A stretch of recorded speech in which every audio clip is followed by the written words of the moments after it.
Welcome to my new channel, TV Mazulian. আজি মই আপোনালোকক লৈ যাম গতিকে কিমান চনত আটাইগত টেবিল থাকে কিমান বছৰ দিন যদি আছিল আমি জানিবলৈ আপোনালোকক লৈ যাম আৰু লগতে মই যাম। So friends, আমি আহি মৌকিনাত পাইছোঁহি।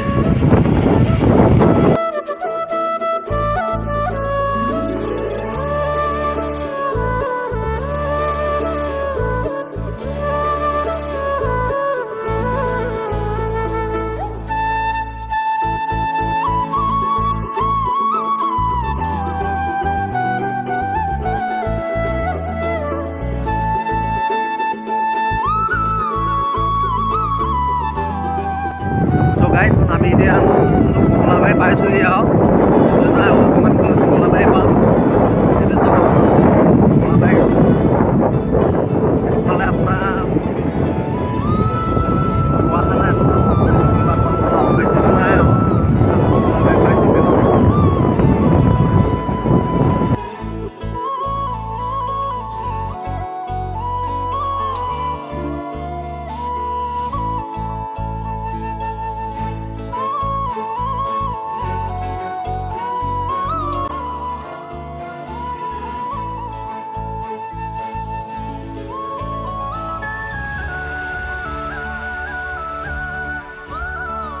ইয়াৰ পৰা আপোনাৰ চিধা গ'লে আমি দক্ষিণপাট সত্ৰ পামগৈ।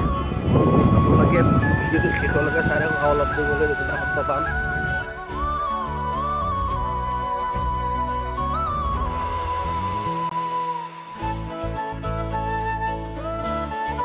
এইয়া কমলাবাৰী টাউনত অকণ বিহু মাৰি আছে।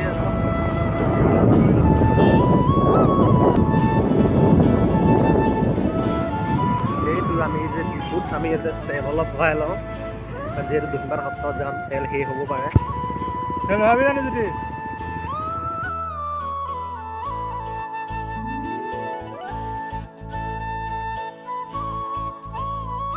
So guys, তেল ভৰাই ক্লিয়াৰ হৈ গ'ল। এতিয়া অলপ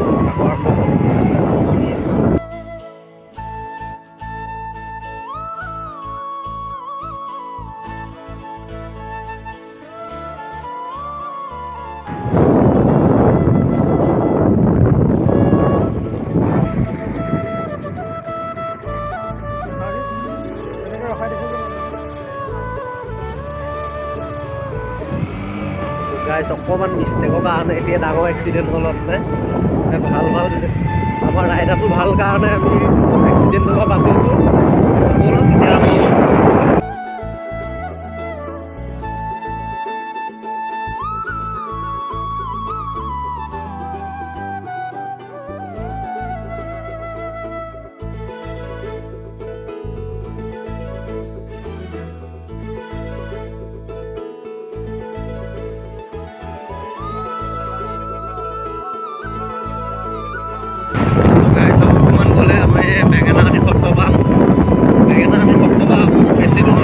পাবগৈ আৰু আপোনাক দেখুৱাব নোৱাৰিম, যিহেতু আমি নেক্সট ব্লগত আপোনালোকক বেঙেনাআটী সত্ৰটো পাম। আপোনাৰ বেঙেনাআটী সত্ৰ আপোনাৰ ফাৰ্ষ্ট বেঙেনাআটী সত্ৰ আহি থৈ পিনে আমি নেক্সট দক্ষিণপাট সত্ৰ পামগৈ। যিহেতু আমি এতিয়া আপোনাক বেঙেনাআটী মেইন সত্ৰখনৰ গেটখনে আপোনাক নেক্সট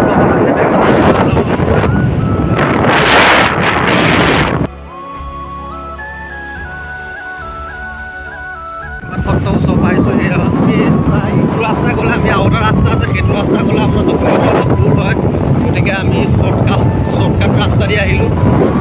চাওক আমি দক্ষিণপাট সত্ৰ অলপ দূৰ গ'লে আমি দক্ষিণপাট সত্ৰ পাই যাম। আপোনালোকে ঠিকে চাবলৈ পাব দক্ষিণপাট সত্ৰ।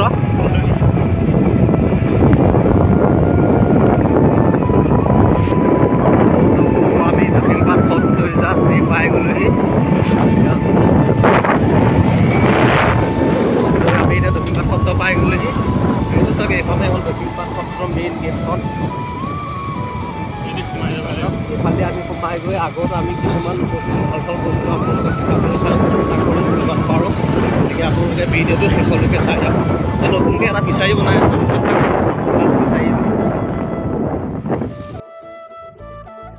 চ' ফ্ৰেণ্ডছ আপোনালোকক এতিয়া মণিকূটৰ ভিতৰলৈ লৈ যাম আমি। আপোনাৰ ইয়াত ছাইডত আপোনাৰ ফেঞ্চি দিয়া আছে, আপোনাৰ নেক্সট চাই লওক।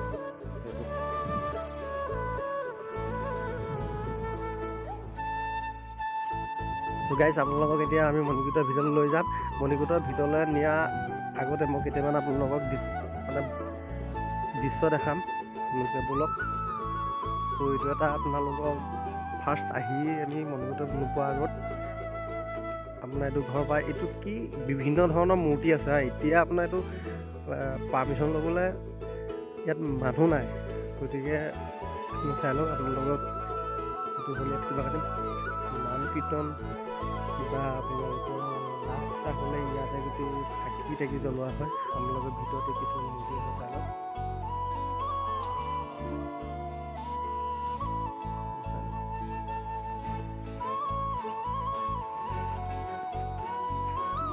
আমাৰ আপোনালোকৰ ৰাস যিটো ৰাস হয়, ৰাস হ'লে আপোনালোকৰ ইয়াত দিন ৰাস হয়। গতিকে এই হলটোতে আপোনালোকৰ ৰাস পাতে। এইটো দিন হয়, কোনো লাইটিং ব্যৱস্থা নাথাকে ইয়াত, আপোনাৰ দিন ৰাস হয়। চাওক এইটো আপোনালোকে ভিডিঅ'টো এতিয়া যিহেতু যাব নোৱাৰিম, গতিকে আপোনালোকৰ বাহিৰৰ পৰাই হলটো দেখাই দিছোঁ। এইটো হ'ল দক্ষিণপাট সত্ৰৰ ৰাস হল। এইটো হ'ল এইটো সৰ্প আছে, যিটো অনন্ত সহ্য যিটো সৰ্প হয়, তাৰ ওপৰত এটা বগলী আছে। নেক্সট আপোনাৰ এইটো সৰ্পটো ইয়াত এইটো আপোনালোকে দেখিছে। এইটো বলক আৰু কিছুমান আপোনালোকক বস্তু দেখ। চ' ফ্ৰেণ্ডছ আপোনালোকৰ দক্ষিণপাট সত্ৰৰ ভিতৰৰ যিটো আপোনাৰ দৃশ্য, সেইটো আপোনাৰ প্ৰাকৃতিক যিটো সৌন্দৰ্য, তাৰ সৌন্দৰ্যটো চাই ভাল লাগে। তাৰ আগত আপোনাৰ এটা ফিচাৰী আছে, ফিচাৰী কাৰণত কিছুমান গছ গছনি আছে, এইটো চাই লওক। সেইটো চাই লওক।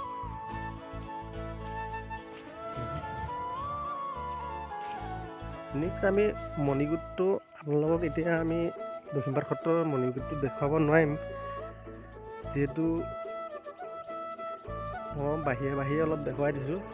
চাই লওক, যদি যিমান পাৰোঁ মই আপোনালোকক দেখাবলৈ যত্ন কৰিম।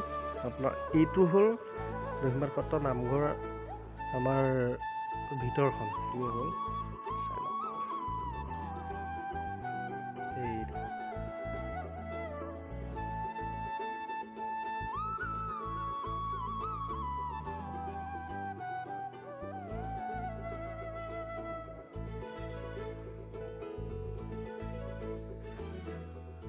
এখন দেখালোঁ। আৰু এটা প্লাষ্টিক কথা কি, ইয়াত কিছুমান পহু থাকে, পোহনীয়া পহু।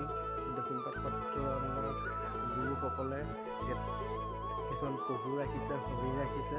মই সেই পহু আৰু হৰিণকেইটাক আপোনালোকক দেখাবলৈ লৈ যাম, গতিকে চ' গাইজ এই ঘৰটোতে পহু চহু থাকে, আপোনালোকক দেখুৱাই দিছোঁ। ইয়াত থাকে আপোনাৰ হৰিণা। মই ফাৰ্ষ্টত আপোনালোকক হৰিণা দেখাম। হৰিণা এই চাই লওক। হৰিণা আপোনাৰ আছে, দুটা হৰিণা আছে। এইটো হ'ল হৰিণা। নেক্সট আপোনাৰ পাৰ্টকৈ ধৰা আছে, আমাৰ নেক্সটটোত আছে পহু। নেক্সট আপোনালোকক পহু দেখুৱাম। পহু আপোনাৰ যিটো ফেঞ্চি মাৰি থোৱা আছে, গতিকে সেইটো আপোনাক দেখাব নোৱাৰিব পাম খুলি। এইটো হ'ল পহু না, পহু এইটো পহু মাজত এটা হৰিণা সোমাই আছে।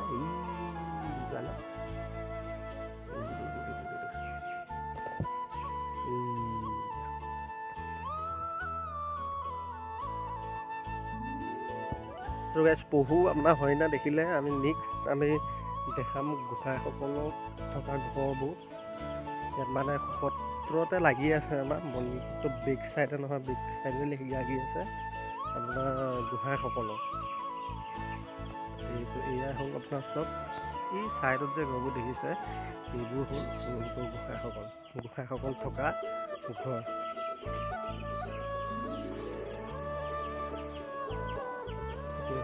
চব ইয়াত থাকে। এই কিছুমান মানুহ দূৰ দূৰণিৰ পৰা আহিছে দক্ষিণপাট সত্ৰ চাবলৈ।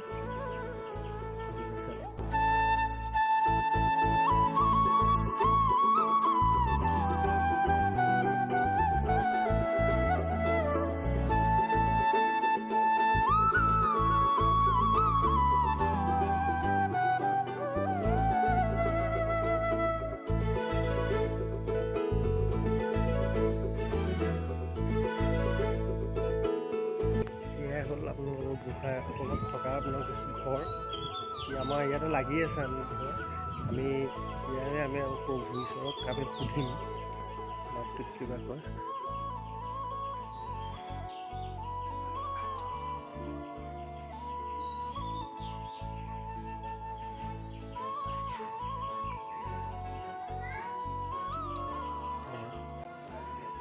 চ' গাইজ আমি মোৰ এটা ভাগ্য কি মই দক্ষিণপাট সত্ৰ আহি মই আমাৰ গোসাঁইক লগ পালোঁ।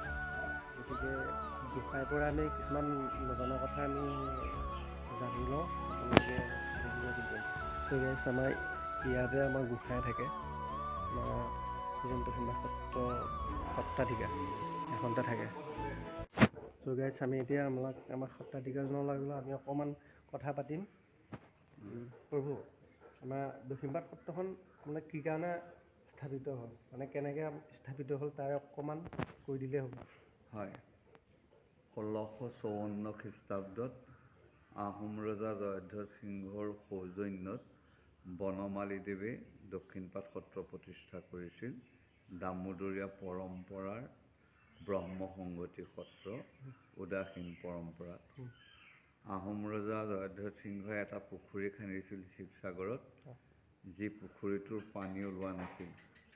তেতিয়া বনমালীদেৱক কোচবিহাৰৰ পৰা আনি পূজা কৰাই পেলাই পানী উলিয়াইছিল আৰু ৰুদ্ৰমূৰ্তি ধৰি তলৰ পৰা পানী ওলাই আহিছিল, যাৰ কাৰণে পুখুৰীটোৰ নাম ৰুদ্ৰসাগৰ পুখুৰী হৈছিল। পুখুৰীটোৱে পশ্চিম পাৰটো ভাঙি পেলাইছিল, সেইকাৰণে পুখুৰীটোৰ নাম ভটীয়াপাৰ পুখুৰী, ভাটিফালৰ পাৰটো ভাঙি দিছিল। সেই মহাত্যতে বনমালীদেৱৰ প্ৰতি সন্তুষ্ট হৈ ৰজা জয়ধ্বজ সিংহই মাজুলীৰ গোসাঁইবাৰীত 1654 খ্ৰীষ্টাব্দত দক্ষিণপাট সত্ৰ প্ৰতিষ্ঠা কৰিছিল। এই সত্ৰৰ মূল বিগ্ৰহ হ'ল যাদৱৰাই। ৰজা যুধিষ্ঠিৰে য'ত ৰাজসুই যজ্ঞ কৰিছিল, সেই ৰাজসুই যজ্ঞ কৰা বিগ্ৰহভাগ জগন্নাথ ক্ষেত্ৰত আছিল। জগন্নাথ ক্ষেত্ৰৰ পৰা আনি দক্ষিণপাট সত্ৰত প্ৰতিষ্ঠা কৰি সকলো সম্পত্তি শীৰ্ষ সেই যাদৱৰাই নামতে অৰ্পিত হৈ আছে। সেই পৰম্পৰাগত হিচাপে অদ্যপৰিমিত উদাসীন পৰম্পৰা সত্ৰখন চলি আছে। ঠিক আছে গাইজ, প্ৰভু ঈশ্বৰে ক'লে দক্ষিণপাট সত্ৰখন কি কাৰণে স্থাপিত হ'ল, কেনেকৈ স্থাপিত হ'ল, কিমান চনত স্থাপিত হ'ল, গুৰুজনাই ক'লেই। আমি নেক্সট এটা কথা শুনো। আপোনাৰ দক্ষিণপাট সত্ৰ যে এগছ যে চাকি জ্বলি থাকে, হয়, সেই চাকি গছ আপোনাৰ কিমান দিন জ্বলি আছে? সত্ৰ প্ৰতিষ্ঠাৰ পৰাই চলি আছে। অক্ষয় বন্তি হিচাপে দুগছ বন্তি থাকে, এগছ বৰ ভঁৰালত থাকে আৰু এগছ মণিকূটত থাকে। চ' গাইজ, ইমানতে সামৰণি। যদি ভিডিঅ'টো চাই ভাল লাগে তেতিয়াহ'লে লাইক এণ্ড কমেণ্ট শ্বেয়াৰ কৰি দিব। আকৌ আপোনালোকৰ মাজলৈ এটা নতুন ভিডিঅ' আপোনালোকৰ লৈ আহিম। গতিকে মোৰ নেক্সট ব্লগত সেই ভিডিঅ'টো দেখিবলৈ পাব। এতিয়া বাই বাই।